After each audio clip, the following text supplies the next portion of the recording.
ना भारत की आर्मी घुस गई है। Pakistan propaganda alert. कि इंडिया ने पाकिस्तान के इनोसेंट सिविलियंस पर अटैक किया। अरे सब मोदिया की चाल है। हमने इंडियन पायलट को उड़ा दिया।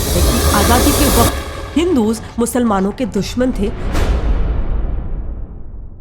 तो हेलो दोस्तों, मैं हूं विक्रम और मैं इस दुनिया का राजा हूँ। मैं तो पापा हूँ, पापा इस दुनिया का पापा। तो दोस्तों आज हम बात करेंगे इंडिया वर्सेस पाकिस्तान की वॉर सिचुएशन के ऊपर। आज मैं आपको कुछ ग्राउंड रियलिटीज बताऊंगा इंडिया और पाकिस्तान की, तो वीडियो को पूरा देखें। तो दोस्तों अभी जो फिलहाल में हमने पाकिस्तान की ऐसी तैसी की है, उसमें हमने कई उनके आतंकवादियों को मार गिराया और कई उनके बेस भी तबाह कर दिए। और इतना कुछ होने के बाद भी कुछ इंडियंस का कहना है, अरे जो लड़ाई बड़ाई तो सब मोदी करा रहा हो। अरे सब मोदिया की चाल है। और यहाँ तक कि तो कुछ लोगों को पहलगाम का अटैक और ऑपरेशन सिंदूर भी फेक लगता है। कहते हैं कि अरे कुछ नहीं हुआ, वो तो मोदी झूठी खबरें फैला रहा हो। पर ऐसा बोलने वाले मोस्टली लोग गांव वाले क्षेत्र के होते हैं। क्योंकि उन तक ऐसी ही खबरें पहुंचती हैं। जिसने जो बता दिया उसी बात को सच मानकर यकीन कर लिया। वो थोड़ी फैक्ट चेक कर रहे। और फैक्ट चेक करें भी तो करें कहां से? न्यूज चैनल्स वाले तो अलग ही फूंक के बैठे हैं। पाकिस्तान के न्यूज चैनल पर दिखा रहे थे कि पाकिस्तान जीत रही है।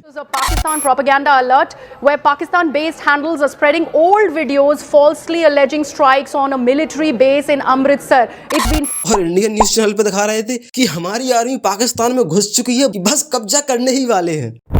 कहा जा रहा है कि भारत की सेना, भारत की आर्मी घुस गई है।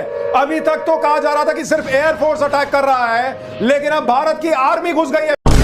तो ये सब देखकर ये चीज तो सबको क्लियर हो गई थी कि सोशल मीडिया और most of the news channels पर यकीन नहीं करना है, क्योंकि अभी यहाँ पर कुछ भी दिखाया जा रहा है। पर Pakistani ministers in fake news को देख के इतना खुश हो चुके थे कि उन्होंने ये तक चेक नहीं किया ये न्यूज जो चल रही है वो सच है भी या नहीं, बल्कि इन फेक न्यूज़ को देख के इतना खुश हो चुके थे कि वो ऑफिशियली स्टेटमेंट देने पहुंच गए सोशल मीडिया की बेस पे। 5 fighter jets shot down. Where's the evidence for that, sir? It's all over the social media.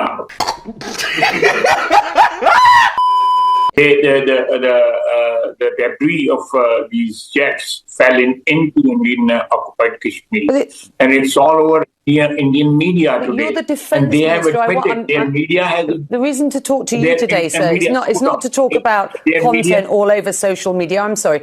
It's not to talk about content all over social media. I'm asking you very specifically for the evidence, for the detail. और तो और Pakistan government के official account से ये clip डली और ये बोलते हैं कि हमने इंडियन पायलट को उड़ा दिया। लेकिन सच ये है कि ये एक गेम है ARMA, ये उसकी क्लिप है। अब बता, ये हाल है इनकी गवर्नमेंट का। तो चलो अब आते हैं हमारे देश के कुछ जिम्मेदार नागरिकों पर। तो दोस्तों आप लोगों को ये सुनकर हैरानी हुई कि हमारे देश के कुछ दिग्गज कलाकार, बड़े बड़े सेलिब्रिटीज, जिनके कुछ भी बोलने से हमारे यूथ पर एक बड़ा प्रभाव पड़ता है, वो इस वॉर सिचुएशन पर चुप थे। इन्होंने हमारे इंडिया के सपोर्ट में एक शब्द नहीं बोला। अब इसका जो भी कारण हो, पर देश से बड़ा कारण नहीं होना चाहिए मेरे हिसाब से। पर आपको ये जानकर गर्व भी होगा कि हमारे कुछ एक्टर्स ने बढ़िया काम भी किया। पाकिस्तानी ऑडियंस की जगह अपने देश को चुना और अपने देश के लिए आवाज भी उठाई। और हर्षवर्धन राणे ने तो कमाल ही कर दिया। सनम तेरी कसम मूवी की एक्ट्रेस मावरा हुसैन, जो कि पाकिस्तानी हैं, उनके साथ सनम तेरी कसम 2 में काम करने से मना कर दिया। और सनम तेरी कसम 1 मूवी के पोस्टर और स्पॉटिफाई के पोस्टर से भी मावरा हुसैन को रिमूव करवा दिया। Nice.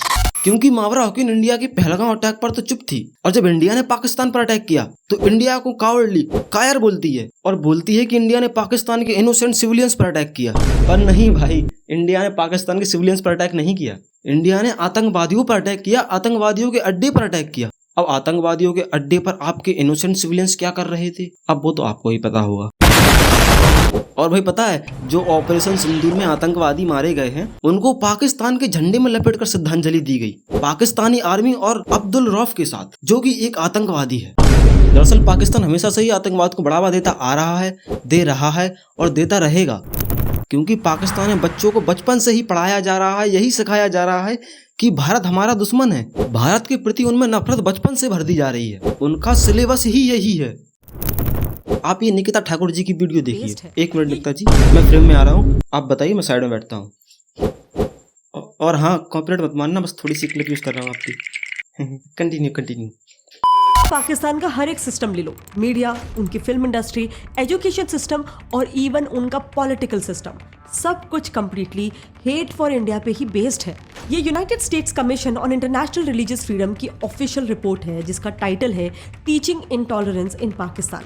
इस रिपोर्ट में यूएस ने पाकिस्तान के स्कूल के टेक्स्ट बुक्स को स्टडी किया जो पूरी की पूरी हिंदू और इंडियन हेट से भरी हुई थी। फॉर एग्जाम्पल क्लास 7 की टेक्स्ट बुक में क्लियरली लिखा हुआ है कि आज़ादी के वक्त हिंदूज मुसलमानों के दुश्मन थे, हिंदुस्तानी पूरे भारत को ऑक्यूपाई करके मुसलमानों को उनका गुलाम बनाना चाहते थे। क्लास 8 की बुक में तो उन्होंने लिखा है कि हिंदूज मुस्लिम्स को एलिमिनेट करना चाहते थे और ये आज तक चल रहा है। उनकी टेक्स्ट बुक्स में इंडियन इंडिपेंडेंस मूवमेंट को भी हिंदू इंडिपेंडेंस मूवमेंट करके बताया है और सारे बुक्स में INC Indian national Congress party Hindus की थी और उन्होंने पूर्ण स्वराज इसलिए डिक्लेयर किया था क्योंकि वो अपना पूरा हिंदू देश चाहते थे। गांधी जी भी हिंदूज के लिए लड़ रहे थे। ऐसी बातें लिखी हुई। निकिता जी थोड़ी सी और क्लिप यूज कर लूं? कर ही लेता हूँ, इन लोग को समझाना जरूरी है।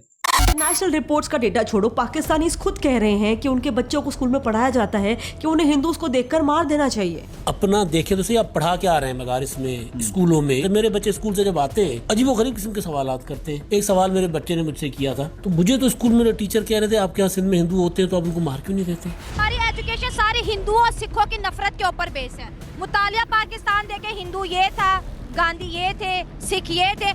पाकिस्तानी हिंदूज भी कह चुके हैं कि उनके टेक्स्ट बुक्स में किस तरीके का एंटी इंडिया प्रोपेगेंडा पढ़ाया जाता है। मेरे पास मुताला पाकिस्तान बुक है और पेज नंबर 33 पे ये लिखा हुआ है, इंसानियत दुश्मन हिंदुओं और सिखों ने हजारों बल्कि लाखों औरतों, बच्चों, बूढ़ों और जवानों की इंतहाई बेदर्दगी और संगदिली से कत्ल किया और बेआबरू किया। अपने भांजे ने मतलब स्कूल में उसको पढ़ाया गया कि काफिर का मतलब बुतों की पूजा करने वाला। इनकी किताबों में इन्हें कम्प्लीटली ऑल्टर्ड हिस्ट्री सिखाई जा रही है। तभी तो इंडिया में जहां बच्चों का सपना होता है कि हम बड़े होकर पढ़ लिख कर डॉक्टर, इंजीनियर बनेंगे, पाकिस्तानी बच्चों का स्कूल से ही सपना होता है इंडिया को कैसे भी करके खत्म करना। When I will grow up, I will be army and save Pakistan and destroy India. कि वो गंदे लोग होते हैं। क्यों गंदे लोग होते हैं? कैसे होते हैं? क्या करने से लोग गंदे होते हैं? वो पूजा करते हैं और वो पूजा करना बुरी बात है। हम नमाज पढ़ते हैं, नमाज करना अच्छी बात होती है। इस वीडियो में पाकिस्तानी बच्चे बता रहे हैं कि कल को जब पाकिस्तान इंडिया पर कब्जा कर लेगा तो उसके बाद वो हमारे देश में आकर क्या क्या करेंगे।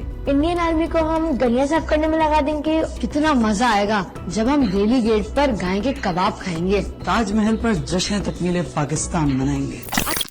तो भाई देखा, जो इंडियंस अभी पाकिस्तान को सपोर्ट कर रहे हैं, आप लोग कितना भी प्यार फैला लो, उन्हें फर्क नहीं पड़ने वाला। उनकी हवा में नफरत है। टट्टी पे सेंट मारने से वो खुशबू थोड़ी देने लगेगी। हमें ये समझना होगा कि हर कोई प्यार और सहानुभूति से नहीं समझता है, लातों के भूत बातों से नहीं मानते। आपको अपनी इंडियन आर्मी को सपोर्ट करना चाहिए जो हमारे लिए बॉर्डर पर लड़ रहे हैं, ना कि किसी ऐसे दुश्मन देश को जिसके बच्चे बच्चे में नफरत भर दी गई हो। जय हिंद।